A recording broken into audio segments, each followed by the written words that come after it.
ललितपुर में किशोरी से गैंगरेप के बाद थाने के प्रभारी निरीक्षक द्वारा किए गए रेप के मामले की जानकारी मिलने के बाद पीड़ित परिवार से मुलाकात करने पहुंचे समाजवादी पार्टी के राष्ट्रीय अध्यक्ष अखिलेश यादव ने पुलिस द्वारा की जा रही मनमानी का ये पहला मामला नहीं है। इसके पहले भी गोरखपुर में एक व्यापारी को पुलिस द्वारा पीट कर मौत के घाट उतार दिया गया था। चंदौली की घटना भी सामने है। उन्होंने कानून व्यवस्था के नाम पर उत्तर प्रदेश की योगी सरकार को कटघरे में खड़ा करते हुए कहा कि यह सरकार आम जनता की समस्याओं को दूर करने की बजाय उनके लिए और समस्याएं पैदा कर रही है। उन्होंने कहा कि योगी सरकार सारे मोर्चे पर विफल हो चुकी है। महंगाई 7वें आसमान पर है। पूंजीपतियों का शिकंजा सरकार पर कसता जा रहा है। सही मायने में यह सरकार पूंजीपतियों के लिए ही काम कर रही है। यही कारण है कि किसानों की सरकारी खरीद केंद्र पर गेहूं की खरीद नहीं हो रही है। उन्होंने कहा कि समाजवादी पार्टी की सरकार में अस्पताल, फ्लाईओवर, पीने के पानी, बांध, बिजली के प्लांट लगाने के लिए काम किए गए थे, लेकिन इस सरकार ने सारे काम रोक दिए। जनहित की योजनाओं के लिए सरकार बजट भी देने से कतरा रही है। आज अस्पतालों में दवाइयां नहीं हैं। यदि अस्पतालों में दवाइयां होती तो अस्पतालों के बाहर खुली दवाइयों की दुकानें फल फूल नहीं रही होती। उन्होंने कहा कि यूपी सरकार के मंत्री अस्पतालों में जाने के बाद मीडिया के सामने बयान देते हैं, हम शर्मिंदा हैं। सही मायने में उन्हें 5 कालिदास मार्ग पर जाकर मुख्यमंत्री से ये कहना चाहिए कि आपके कारण हम शर्मिंदा है, क्योंकि पिछले 5 साल में आपने कोई भी काम का स्वास्थ्य के क्षेत्र में नहीं किया। और क्या कुछ बोले अखिलेश, आइए जानते हैं। मैं ये कहना चाहता हूँ कि हमारे पत्रकार साथियों पे बहुत दबाव रहता है कि किस न्यूज को दिखाना है, किस न्यूज को नहीं दिखाना है। हम अपने यूट्यूबर्स को बधाई देंगे कि कम से कम वो उस गाइडलाइन में नहीं आते, वो दिखाते, लेकिन उनकी व्यूशिप बहुत नहीं है, उनको बजट नहीं मिलता है। इसके लिए नियम बनना चाहिए, यूट्यूबर्स के लिए भी ये कोई पॉलिसी बननी चाहिए। हम चाहते थे नहीं, हम चाहते थे सरकार बनने पर, क्योंकि ये भी प्लेटफॉर्म है, एक ये भी प्लेटफॉर्म है जहां से इंफॉर्मेशन जा रही है, तो पॉलिसी के तहत कम से कम इनको भी लाभ पहुंचता, उस दिशा में काम करते हैं हम। न्यूज पोर्टल्स के लिए पॉलिसी आ गई है सर कि उनके व्यूअरशिप के अकॉर्ड उन्हें बाकायदा दिया जाएगा, उस पे आई। मुझे समाजवादी कार्यकर्ताओं ने बताया। मैं अब क्योंकि सवाल भी खत्म हो गए, जाने कौन सा सवाल पूछ रहे हो आप, इसलिए मैं पत्रकार साथियों का विशेष धन्यवाद देता हूं। और मुझे उम्मीद है कि जो बुनियादी सवाल है उन सवालों को जरूर आप लोग भी उठाते रहेंगे। एक नमो भाग बन रहा है बनारस में जनता के पैसे से, मेरी जानकारी में मैं केवल इतना जानता हूं कि अभी मां गंगा और यमुना साफ नहीं हुई, अभी भी उनमें नाले गिर रहे हैं, और ये जितना पानी सब बह करके जा रहा है अंतोगत सब गंगा में जाता है। जो नदियों का पानी है, चाहे आपके इलाके का भी हो, एक आध नदी हो सकता है न जा रही हो, जुड़ रही हो, लेकिन बहुत घटना नहीं। उत्तर प्रदेश की पुलिस लगातार इसी तरह का काम कर रही है। आखिरकार ये अधिकार किसने दिए पुलिस को, और पुलिस को अधिकार क्यों ना मिल जाए जो सरकार किसी के भी घर को बुलडोजर लेकर के तोड़ सकती है। कोर्ट का स्टे है, सरकार को कोई परवाह नहीं। बीजेपी के लोग अगर जमीन कब्जा करें तो उनके लिए कोई बुलडोजर नहीं है। बीजेपी के लोग अगर तालाब कब्जा करें तो उनके लिए कोई कार्रवाई नहीं है। बीजेपी के लोग कुछ भी कर सकते हैं, कानून तोड़ दें, कुछ भी करें, उसके लिए कोई परवाह नहीं। लेकिन समाजवादी पार्टी का कोई करता है, एक जात विशेष का कोई कुछ करता है, एक धर्म विशेष का करता है, तो उनके बुलडोजर निकल पड़ते हैं। यही बात हम लोग कहते रहे कि इस सरकार में कानून की धज्जियां उड़ रही हैं, संविधान की धज्जियां उड़ रही हैं, और आज देखने को मिल रहा है।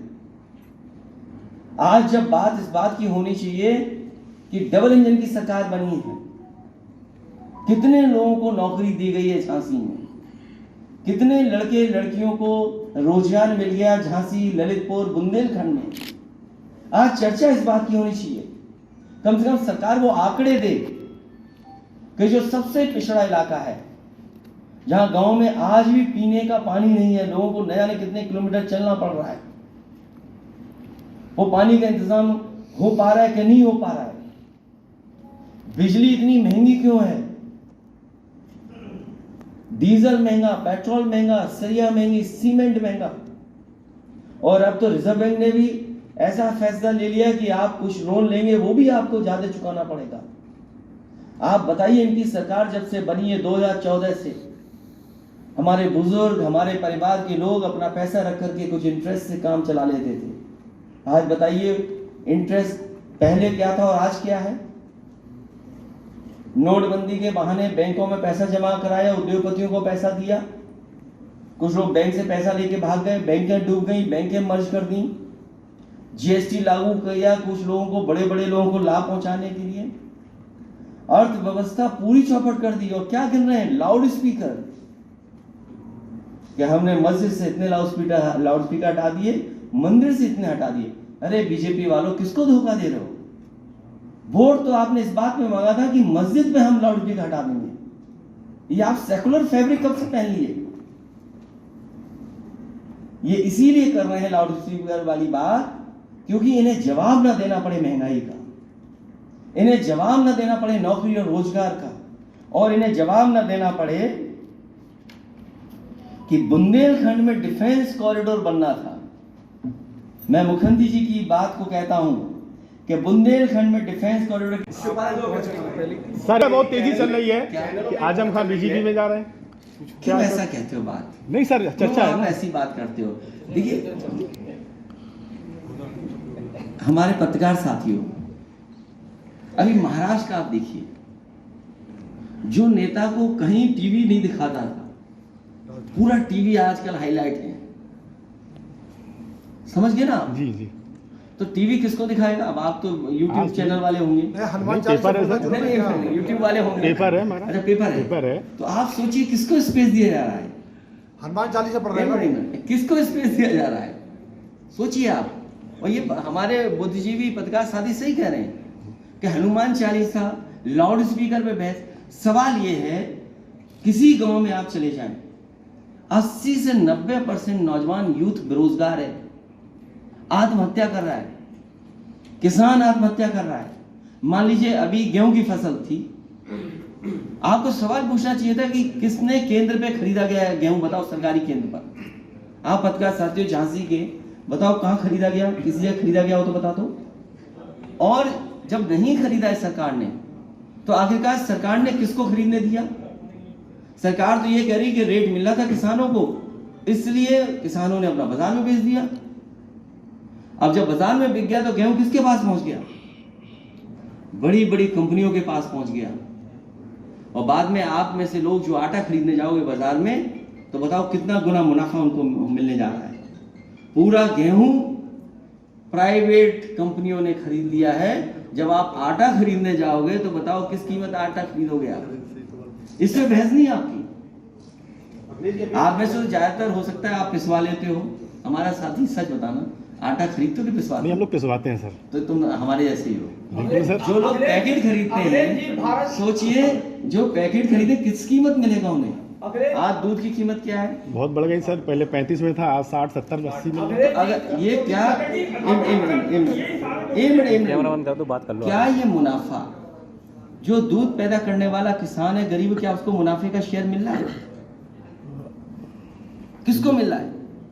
और मैं तो आपसे कहूंगा कि झांसी, मध्य प्रदेश और आसपास का हिसाब किताब लगवाना कि गेहूं किन लोगों ने सबसे ज्यादा खरीदा है, और सरकार की खरीदी नहीं हुई।